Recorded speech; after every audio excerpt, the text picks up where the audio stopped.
Bom, a gente fala agora mais uma vez sobre o aumento do número de deputados federais, um assunto que deu o que falar durante a semana. O número de parlamentares na Câmara vai passar de 513 para 531. A gente vai conversar mais sobre isso agora ao vivo com o senador Wellington Fagundes, que é do PL de Mato Grosso. O senador votou contra essa medida e está com a gente aqui. Obrigado, senador, pela presença. Boa noite. Boa noite. Eu não só votei contra, como também continuo insistindo para que a Câmara dos Deputados derrube essa possibilidade de aumento de parlamentares no Brasil. E não só deputados federais, né? Porque também tem a incidência sobre deputados estaduais, né? Que aumenta ainda muito mais. É isso, um efeito cascata sobre as assembleias legislativas de cada um dos estados. Ô, senador, fala um pouco mais para a gente sobre como foi essa movimentação dentro do Congresso Nacional e por que se chegou a essa decisão? Foi corporativismo, pressão dos caciques partidários? O que aconteceu para levar o Congresso a essa decisão?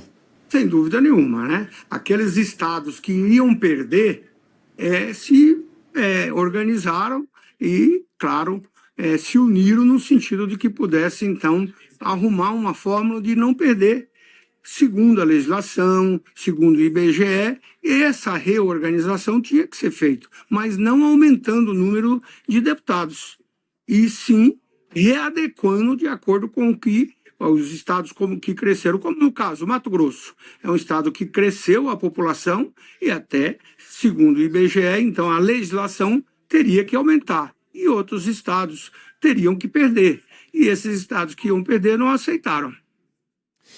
Arrumaram a fórmula, arrumaram a fórmula mágica, né? Ou seja, aumentar o número de parlamentares. Como todos veem, na Câmara dos Deputados já não tem cadeiras, não tem onde sentar para os 513, aumentando mais ainda. Como é que será isso? Além da gastança, sem dúvida nenhuma, apesar de ter sido aprovada uma emenda dizendo que não aumentará custos, mas é claro que aumentará, porque também as Assembleias Legislativas, todas elas que tiveram aumento, também aumentará o custo para a sociedade. Pois é, senador, e como é que foram essas conversas? Teve muita pressão, os partidos pressionando os parlamentares para que votassem a favor, porque isso amplia o número de vagas para assessores, essa estrutura toda vai ser mais inchada. Então, era de interesse também dos partidos essa aprovação? Conta um pouquinho mais para a gente do ambiente interno no Congresso essa semana. Não era questão partidária. Isso é muito mais uma questão regional daqueles estados que perderiam parlamentares. Então, tanto é que o senador Davi Alcolumbre, na condição de presidente, ele anunciou, desceu para que outro assumisse a presidência para ele também votar. E a votação foi um voto só. Ou seja, a decisão do presidente da casa, que tem voto Minerva, mas que ele abdicou e resolveu exercer o seu direito, foi lá, votou e por um voto conseguiu, então, aprovar isso que nós achamos hoje que é um absurdo, porque mais de 70% da população não aceita isso. Está aí as pesquisas que mostram 74% da população que não concorda com esse aumento de número de parlamentares, porque, é claro, é o dinheiro do contribuinte, quem paga o imposto, que vai ser gasto. Agora, senador, como o senhor falou e contextualizou muito bem, isso parte de uma decisão do Supremo Tribunal Federal, com base nos novos números da população brasileira, no novo dado do censo. Teria que haver uma redistribuição de cadeiras entre os estados, de acordo com a população, proporcional à população de cada um dos estados, mas aí, para que nenhum estado tivesse que perder, simplesmente somaram os estados que tiveram aumento de população para que esses estados ganhassem mais cadeiras, mas aqueles que perderam população continuaram no 0 a 0, não perderam cadeiras. Então, por isso, esse aumento e essas 18 novas cadeiras na Câmara dos Deputados. Tendo em vista que isso foi a partir de uma decisão do Supremo Tribunal Federal, senador, será que uma possibilidade agora pode ser justamente levar a questão de volta ao Supremo Tribunal Federal, apontar que esse aumento de 18 cadeiras foi uma inconstitucionalidade? Será que isso pode ser uma saída a partir de agora? Bom, é importante dizer que ainda vai ser votado na Câmara dos Deputados, né? Então, por isso é importante essa entrevista que estou fazendo aqui com vocês da imprensa manifestando e a população pressionando também os seus deputados para não votar, para não aprovar aquilo que a população não quer. Então, mesmo a Câmara novamente aprovando, que já aprovou em primeira vez, foi agora a modificação exatamente dessa emenda que voltou para a Câmara, mesmo assim, se acontecer esse absurdo da Câmara votar, ainda vai para o presidente sancionar, que ele pode vetar.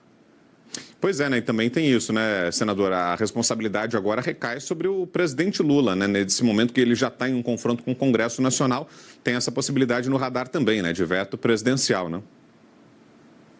Mas nesse aspecto é importante dizer, esclarecer à população que a base do governo apoiou a votação. Portanto, eu não sei como será a decisão do presidente Lula se chegar para ele sancionar. É claro que ninguém aceita mais, né, o aumento de impostos, a gastança que acontece hoje no país e que o governo não está conseguindo equilibrar as suas contas. Está gastando mais do que está recebendo. E aí o que acontece? Aumentar imposto. E aumentar imposto ninguém aceita mais, porque o Brasil é o país que tem a maior carga tributária dos países emergentes do mundo.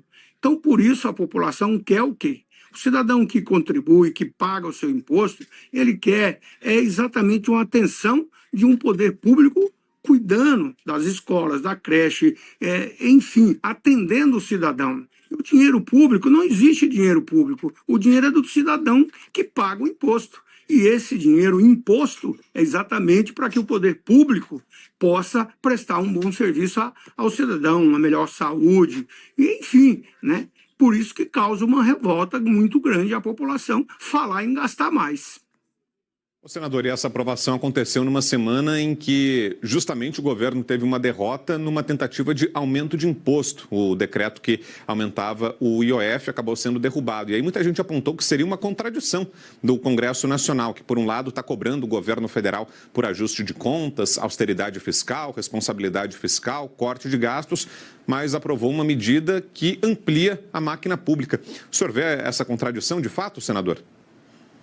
Total incoerência, né? Se nós estamos dizendo que não queremos aumentar imposto, que o governo precisa ajustar as suas contas, atender melhor, fazer eficiência na administração, como é que nós, o Congresso, vai aprovar uma situação como essa? Então, realmente não é aceitável. Felizmente, conseguimos também, nesse caso do IOF, derrubar. O presidente Lula agora anunciou que vai recorrer ao Supremo Tribunal Federal e nós vamos fazer um apelo para que, se ele recorrer, o Supremo Tribunal Federal não aprove uma situação dessa, impondo à população brasileira mais gastos e mais contribuição, né? Levar a pagar mais imposto. Ninguém concorda e aceita isso. O empresário que quer gerar emprego e o próprio trabalhador. Porque esse recurso arrecadado dos impostos teria que ser exatamente para investir em melhor atendimento ao cidadão, melhorar as nossas estradas, os transportes, enfim, tudo aquilo que é fundamental para o poder público executar. Perfeito, é a palavra do senador Wellington Fagundes, que é do PL de Mato Grosso.